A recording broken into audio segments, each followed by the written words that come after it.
If you can go back, Yeah. let's say a decade from now, you got 1 minute, Yeah. what insights, what would you say to him? You were going to poof, disappear. Nothing. Really? Yep. I don't want to say anything. Because for two reasons. One, Okay. I know that the young Remi wouldn't listen to anything that I said. I wouldn't have to say. And Okay. two, all of the greatest lessons that I've gotten out of life have come from my failures and my mistakes. And if I just gave the answer away, then I wouldn't go through the trial to earn that lesson. And there's a saying, it's a Marine saying, pain retains, right? Yeah. Pain retains. And I work with a guy named Rudy Reyes on a TV series. And he's always yelling that pain retains. And so, having the mistakes and feeling that pain made the lessons retain. So if I just went back 10, 20 years ago and just spit out the lesson or gave advice, then I guarantee those lessons wouldn't stick the way they do now, So, yeah.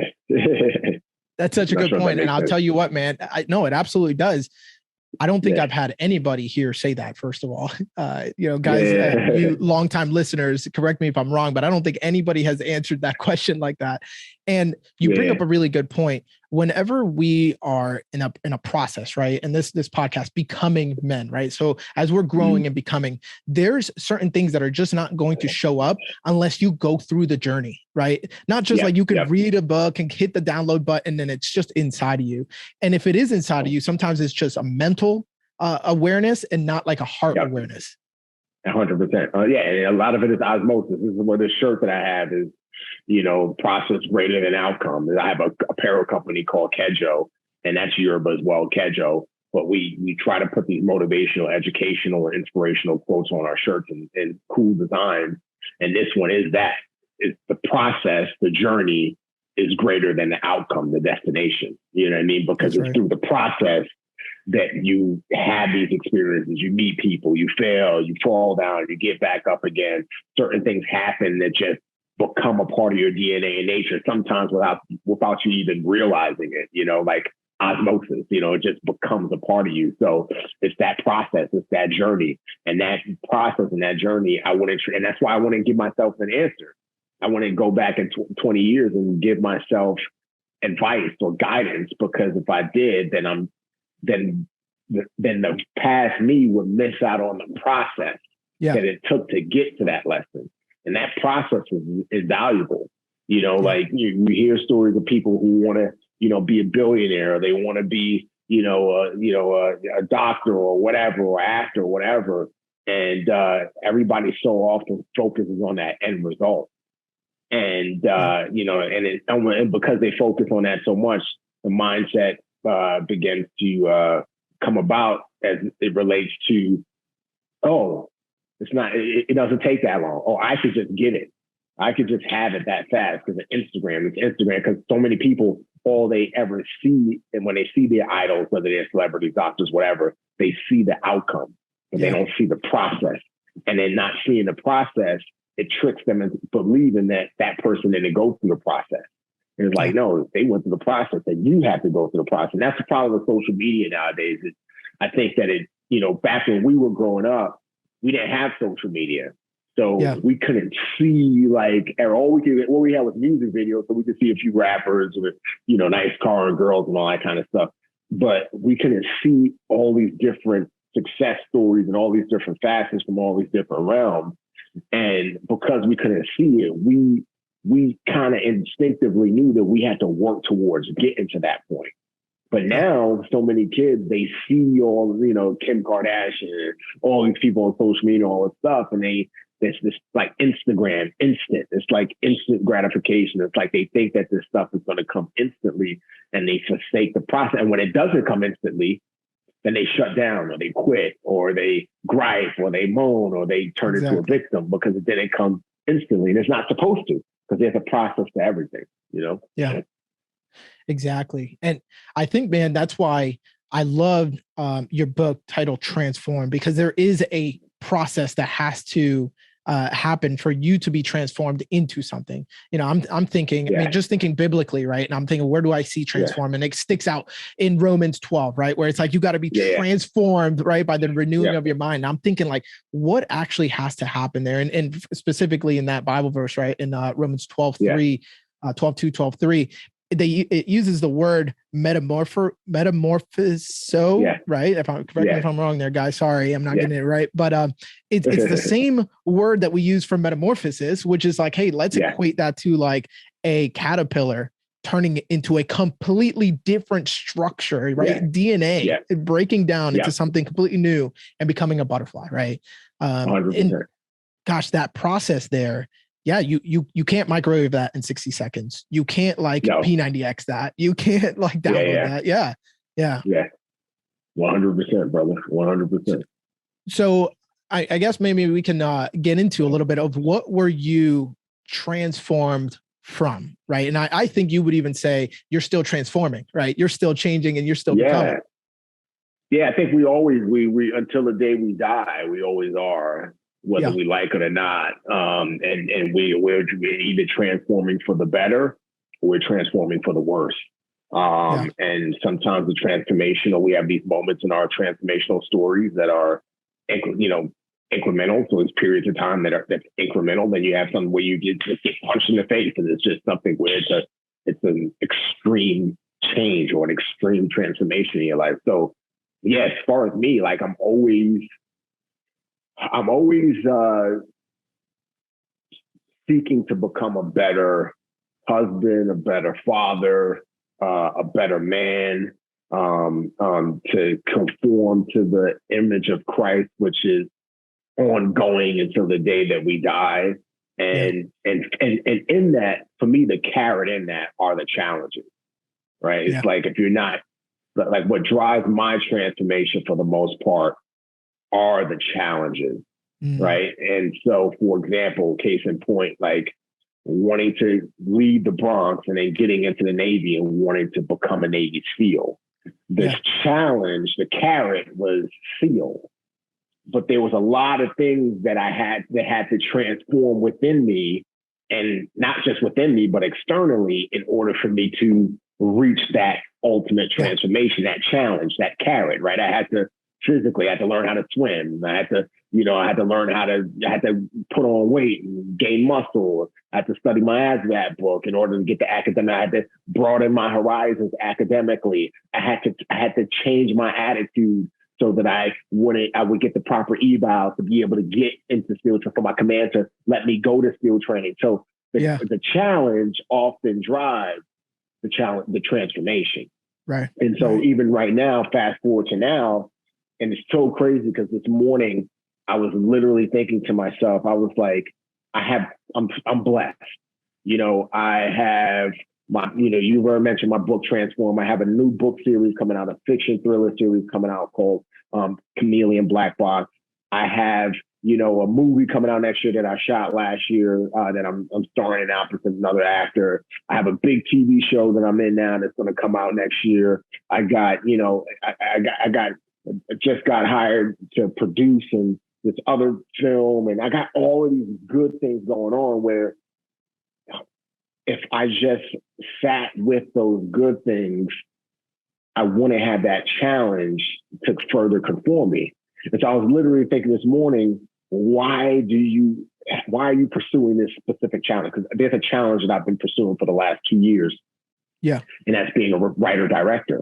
Like my end goal, my current challenge, just like with like be a Navy SEAL, my challenge, my goal right now is to be a writer-director and to be able to produce awesome studio level type movies. Wow. And I was thinking to myself this morning, I was like, all my stress, all my sleepless nights, all my just hard life, all my debates with my agents and my manager and all of these things comes from me wanting to achieve this extreme challenge. Yeah. And I said to myself this morning, what if I didn't have that challenge? I'd be good. I'd just be coasting. It's just life would be good. I got money. I got my apparel company. I got all these good things going on where why do I need this one thing? But in my mind, I was like, well, Remi, that's always been your life. You always had that challenge, that carrot that you chased, which in return played a huge role in your various transformations. Right. And I'm seeing how me chasing this dream of being a writer director and putting in the work and grinding it out is transforming me in different ways. It's making me a better storyteller. It's making connections. I wrote and directed a short film that I wouldn't have done if I didn't want to be a director. That short film just got into a festival, so now and got nominated for an award. And a big thing that has, one of the big things that always come out at each period of my transformation story is this: trust God. Like, God has you covered. God is going to work it out. Because I reach these different levels, and then it's almost like I fall into these states of depression where I'm just like, why am I not getting what I'm busting my butt to get right now? Yeah. And if I didn't have this challenge, then I want to be reminded that in every area of my life and in each time period of my life, I have to put complete faith and trust in God, that God's going to work it out. It's a partnership. Like, he's not going to do everything for me. Like, he's going to do his part, and he expects me to do my part. And he's going to work it out as long as I'm doing my part. And so stop stressing, stop, being worried, stop fighting, and just be reminded of the fact that I'm here, I'm with you. And I've guided your life from the beginning of time until now and until the end of time. And I'm going to continue to guide you down the right path. So if things are not working out today, don't shut down, just keep doing your work and trust that I'm going to work it out. But again, going back to that transformation, that's the one thing that God is always showing me, because, and I'm trying to articulate this, but it's like the bar is always raising for me. And I'm always asking myself, why am I going up against these challenges when I could just be good right here? And it's because God is driving those challenges, because the Bible says God puts the desire, the desires in our heart come from God. Yeah. You know what I mean? A lot of the desires in our heart come from God, right? And so, like, he puts this desire in our heart, and it's like, I want this, like, but we got to control it, because there's a fine line between lust and love, right? And idolatry and God's desires, a very fine line at times. But sometimes it's there because he's using that to teach you to trust him, to teach you, and that's something that I find. And, I remember early on when I first came to faith in Christ, I was reading the Bible, and I was reading in the book of Exodus, I believe, when the Israelites came out of Egypt, and they had seen God perform all of these miracles in Egypt. They seen God part the Red Sea. They get out and they cross the Red Sea, and they have the cloud of fire by night, and they have the cloud by day, and they seeing God every single day. But then they're like moaning and they're complaining, and they're like, why'd you guys do this, or why this, or why that? And I remember early on in my faith, I'm like, how stupid could these people be? Like, they've seen God. They've literally seen God. They see God right now. They're looking up and they're seeing God. Like, I would never do that. I would never do that. I would never doubt or question God or get frustrated or get worried or doubt or do any of these things that I do. I would never do that. And the reality is I do that. But we do. Yeah, exactly. We do that. You know what I mean? And I'll be the first one to admit it. And that's why, God puts us into, he gives us the challenges that he gives us. There's two parts. It's to conform us into his image, and it's to work, it's to further, in that conforming us into his image, it's transforming us in a way that also works out of the things that we've had within us, that's interwoven within our sin nature, and work in the things which is Christ, Man, that I feel like you just articulated that so well. And I think that's a really unique way to look at it, because a lot of the times guys will just get frustrated at the challenge, right? Or people would just like, it's almost like when we pray, we ask God to like help us in whatever situation. But a lot of the times our prayers are like SOS prayers, like, get me out of this situation. And God's like, I'm trying to get you out, but the way out is through, right? Like we're gonna walk through this thing, bro. I love you so much that I want you to walk through the fire. Exactly. You know what I mean? Exactly. Gosh, yeah, that was really, really well put, man. Man, maybe I would want to say. And on that note, sorry to cut you. Go ahead. No, I was gonna say, on that note, like my son, so funny because this is all like connecting the dots. My son last night, was it last night? No, it was the day before. I was putting him down to bed. He's 7 years old. He's like, why? He said, why do we die? It's like, oh, because it's a part of life. It's just a reality of what happens. Everybody dies. He's like, okay, then if we die, then why are we born? Like, why did God make us if we're gonna die? And I was like, well, when we die physically, but we still live forever in eternity. You know what I mean? And we'll live because we know Christ. We'll live in eternity with him in heaven. He's like, okay, but if that's the case, then why didn't he just let us stay in heaven? Because I said to him another part of it, I was like, yeah, well, we were in heaven. God created our spirits and then sent us, into our mother's womb, and then our spirits merged with our flesh, and then we were born and we lived. And he was like, well, if we were already in heaven, then why do we have to come here to go back to heaven? And I was like, I said, it's all a test, son. I said, it's all a test. I said, and I tried to explain it to him the best I can because he's 7 years old, but, I could explain it to you in a more mature way because obviously you and your listeners are, my age, adults. But the way I kind of explained it to him, not the way I'm explaining it to you now, is that, the Bible talks about when we are in heaven, we're going to reign with God. Like we're going to reign with God. Paul talked about that we're going to rule with God in Scripture in Corinthians, where Paul says to the church of Corinthians, like, how dare you go out and try to seek justice at the worldly courts? Like, you need to figure it out yourself. You guys, don't you realize that you're going to judge angels? Don't you realize that you're going to judge the world? Like, that's what Paul says. And so I said to my son, I said, we're going to be in charge of angels. So we're going to be in charge of, we're going to rule with God. We're going to reign out. He's like, what does reign mean? What does rule mean? And I explained to him. And I said, how can we know how to rule and reign with God for all eternity if we don't go through the test here on earth? If we don't go through the trials, if we don't learn compassion, if we don't learn forgiveness, like if we don't learn, because, the angels had kind of, and I don't say this lightly, but the angels had their shot, but, the third of the angels rebelled against God, and then, they fell. And I would assume, I could be wrong, I'm not saying that this was gospel, but I would assume that part of us being born on earth and being brought to earth, and man, Adam and Eve and everything, is because God was just like, I'm going to test them. I already know the outcome. And a lot of times God doesn't test us for his knowledge. God's not like testing us so he can be like, all right, let me see. I don't know what's going to happen. He already knows what's going to happen. He knows the beginning, middle, and end.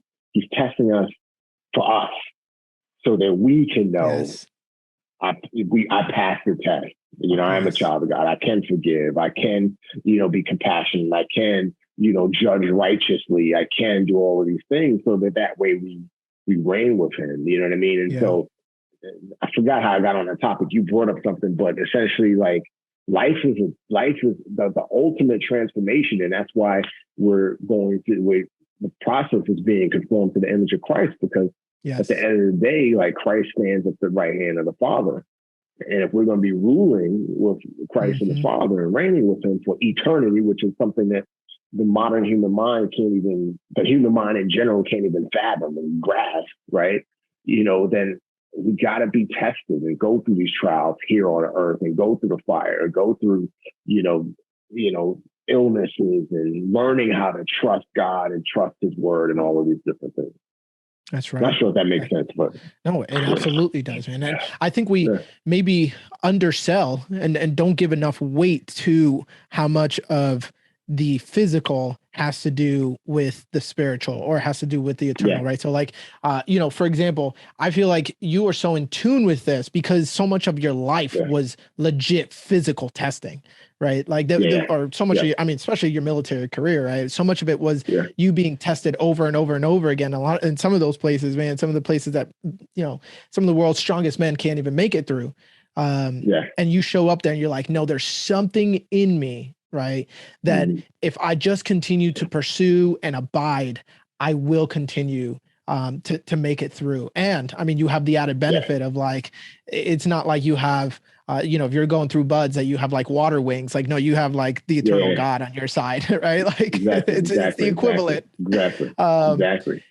And man, I think maybe then we can deduce and go back to like the man that's not tested and tried a lot of times has a hard time with trusting himself just because he never had those opportunities, right? And so he doesn't know how to abide in something greater than himself, right? Another, people say the second wind, right? Like that back end that just kind of kicks in. You're like, I've reached the end of myself, and then I just, then I had that right?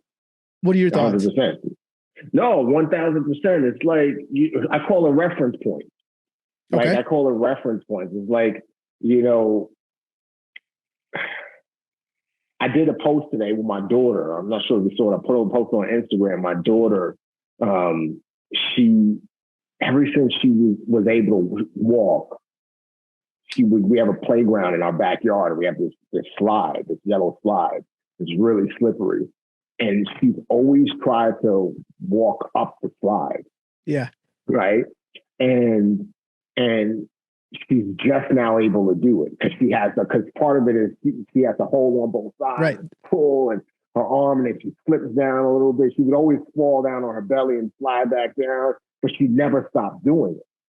And I posted that video, and one thing I talked about in the caption of the post was I talked about how she's taking the hard route, and so often we as human beings, we just naturally take the easy route.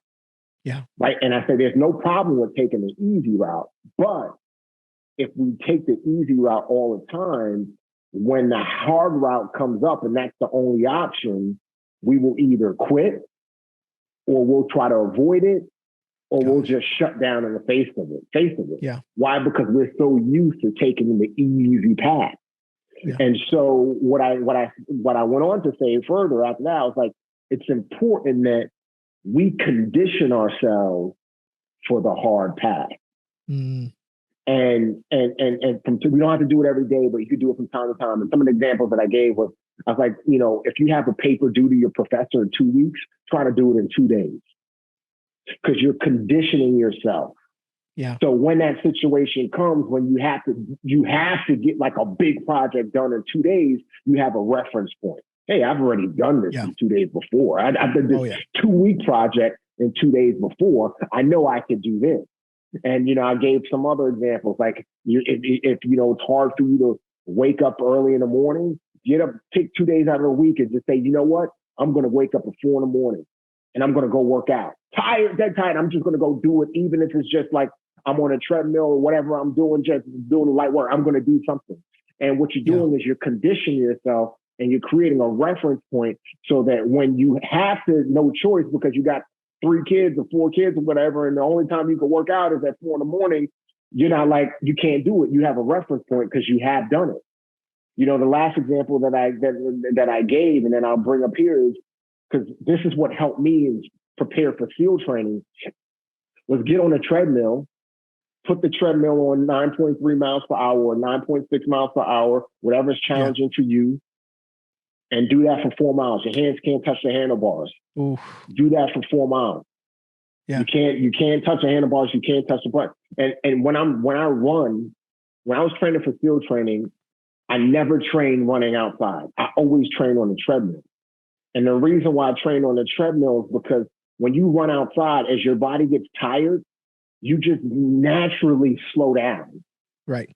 you just naturally slow down because you get tired, and you can feel like you're still giving 110%, but you just grab your body is conforming into that comfort zone, and then you get more tired, and then your body conforms a little bit further to that easier comfort zone, and then before you know it, you went from running a 8-minute mile to now you're running a 12-minute mile. But when you get on the treadmill and you put it on 9.3, 9.6, yeah, it's a mental challenge because you can't slow down unless you physically, unless you choose mentally to physically push that button, right, or put your hands on the thing, right. And so I have done that, and I still do that as a way to condition myself for the hard task. Yes. Condition myself by creating a reference point, because if I could, and that helped me so much, because when I did that in preparation for field training, dude, when I was on those runs and buds, which were horrible, they were horrible. I was crushing it. I was good to go. I was like, I was in the wind. My chest was out. I was good. Guys were like dying and quitting and this and that. I was good to go. Why? Because I created a reference point where if this was, my comfort zone, where my comfort zone ended, right, I pushed it up here, so that way when Bud's running comfort zone and the threshold is here, I'm already here. Yes, I created the reference point. And so going back to your original question, your original point, you have to be tested. You're going to be tested and tried in life. Right.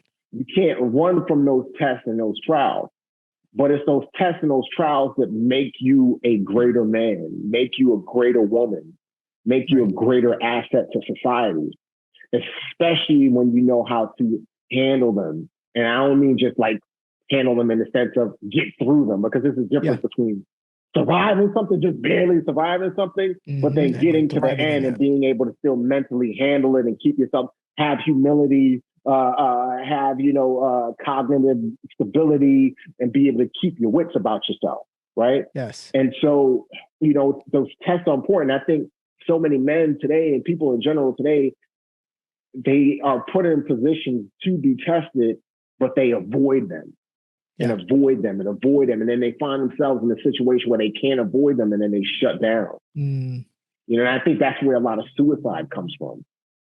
Yeah. I could be wrong, and this is not a hit on anybody who commits to that. I have much compassion for people and family members who have lost people to suicide, but I think a small percentage of people who may take their life, not saying a lot, but maybe a small percentage of people who they didn't face a lot, or maybe they avoided and they ran from certain trials and tests, and then finally they get faced with this big thing, this big challenge, this big test, and it's so overwhelming that they feel like they can't go on and live anymore. Right. Case in point, people who get divorced or breakups where somebody's like, I'm going to kill myself because I thought I was going to be with you forever. And so that's why I go back to, it's important for us to be tested, but it's important for us to also, before we get to the test, prepare ourselves by creating those reference points, by challenging ourselves in a petri dish, so to speak. That's right. Where it's control. You can control getting on the treadmill and putting it on 9.6 and suffering for 4 miles. Yes. You're not going to be able to control, and God forbid, you're out somewhere and somebody's chasing you to try to kill you, try to take your life. Right. But you can control it up here if you condition yourself in training, in preparation, if that makes sense. That's exactly it. No, exactly, man. We live this, right? Like, that's why training was always so important. That's why there was such an emphasis on realistic training. That's why, I'm thinking, as you say, this is a very low stakes situation, but I just think of the sergeant major who would yell at somebody for not getting a haircut on Monday. and tell them you're the reason why that's the reason why your buddies are going to get killed, right? And you're like, how does that relate? It's like, well, it absolutely relates, because if you can't even be, responsible enough to go out, disciplined enough, right, to go out and get your haircut, Friday, Saturday, Sunday, show up to work on Monday with one, that's the same thing that shows up in the battlefield, in the place where you need it the most. And so that's why those little things matter. And they matter, man, and maybe I'm looking at our situation, right? And by our situation, I just mean growing up fatherless. I grew up with a stepfather in the picture, just completely not available. And so I feel like, learning the ways of a man by myself, and then trying to find father figures out in the world, trying to find somebody to teach me something.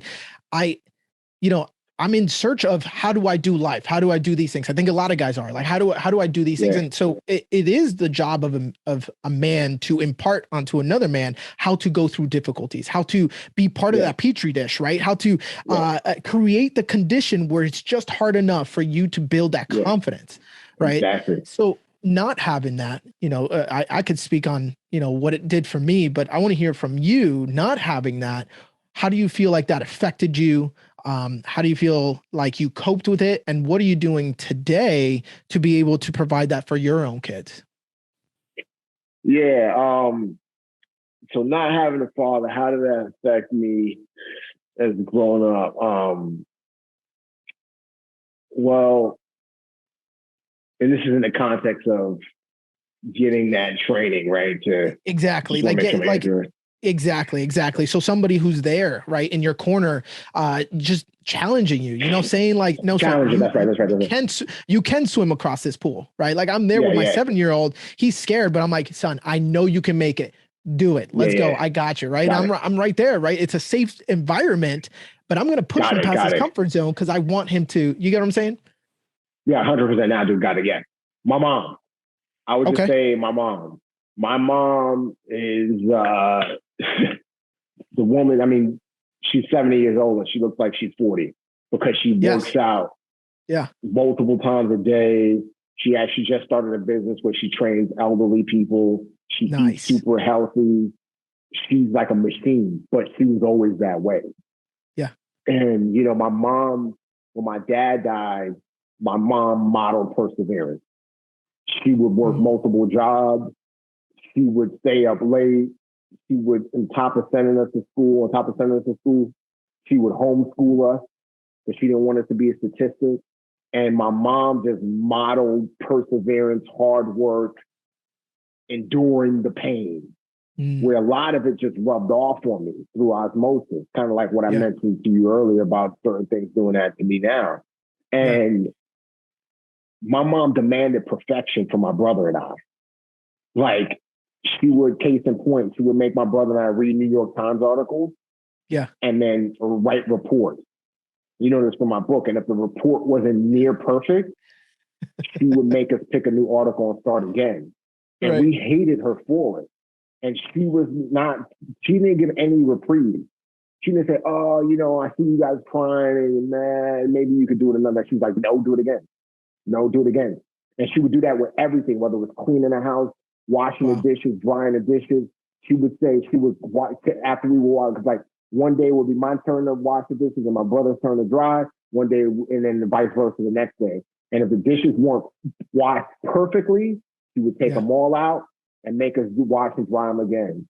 And so my mom created this hard environment for us where she was just like, one of her famous sayings is, whatever I tell you to do it right the first time.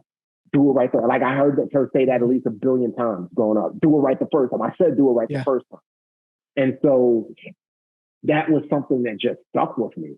And I thank God that my mom, because typically the dad is that enforcer. The dad is the real hard one, the one that's like, but my mom kind of had to be a mom and a dad. And she didn't do everything perfect because I don't think any mom could truly fill the void of a dad. But I could tell you that she did a good job. She did a damn good job. And that's where a lot of it came from for me. And I see a lot of my parenting style comes from my mom. Like most of my parenting style comes from my mom that, hey, do it right the first time, boys. Nothing's going to be handed to you in life. Like, you got to go work. You got to earn it. Like, you got to earn it. And me and my wife, we make our kids earn their movies, earn everything. They don't just get handed stuff, because we're trying to condition them already that you got to work hard. You got to do things right. You got to have integrity. You can't lie. You can't halfway anything. It has to all be done up to, not just at the standard, but past the standard. And so my parenting style is, one, a combination of my mom, but it's also a combination of what I've learned from the Lord. Like, I don't believe that I truly became a man until I came to Christ when I was 26.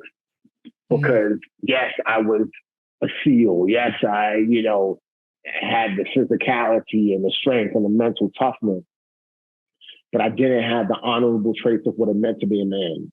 Like, when it comes to being faithful to the only woman I've ever been faithful to is my wife. And I say that because after I came to Christ, I stayed single for 3 years. And the first girl I dated really became my wife. And so she's the only person I've ever been faithful to.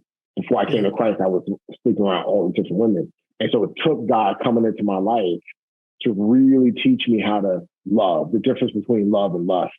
To really teach me how to respect women and honor women and respect my mom and respect my friends and respect my relationship with my family and just do the right things that a man should do. Keep my word. You know what I mean? Right. Just those things, like, it all came from reading the scriptures and really looking at Jesus and seeing how Jesus was, yes, he was nice and sweet, some may say, but he was also a lion. You know what I mean? He was also, there was that balance, but then there was also his truth came with a healthy dose of love at times, and so watching Jesus through the scriptures really became my dad. He really became my dad and my model, my father. He seriously became my heavenly father to teach me how to be a man. So it started with my mom. That carried me into the military and, the importance of working hard and doing things right and busting my butt. And then the SEAL teams really freaking invigorated those lessons within me about what it means to be a strong man and persevere and do that. And then coming to faith just brought it all together. That was the missing element. And then fast forward now. So that's how I deal with my kids now. Yeah. And that makes sense. And you get to actually see something that, wasn't perfectly shown to you. And maybe I think the way that it was designed to be, right? You get to see what a man and a woman together in a household, partnering and teaming together, pouring out over these children, right? To give them a floor for them to then catapult off of, their floor is your ceiling, like people say. Exactly. And I tell my kids all the time is,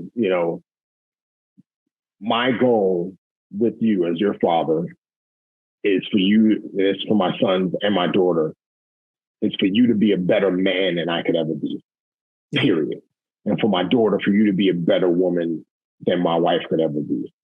There's no reason why you shouldn't be able to, because you already have the cheat code. You know what I mean? You already have two parents that been in the world, done a lot of crazy things, came to faith in Jesus. We live this life now. We have our life experiences, but also wisdom from the word. And we want to pass it all on to you so you don't make the mistakes we made and you can become better people. And I think that that's what life is about at the end of the day. Exactly. Especially when you have kids, it's about ensuring that they will be 10 times better than you could have ever been. Exactly. And, I just got a picture of a race, right? And I feel like the race of your life started with your dad running the race. And, that baton was fumbled, not, just because he chose to, but it was really stolen, right? That baton I was taken. And then here you are, you pick it up and you're running that good race, man, so that you can have a smooth handoff to your kids and they can continue running that race. And that's beautiful, man. I love hearing the restoration that has happened in your life and the way that you've taken ownership of it, right? Because all of the circumstances that you guys, I'm going to tell you right now, you need after this podcast, you need to go and buy Remi's book, Transformed.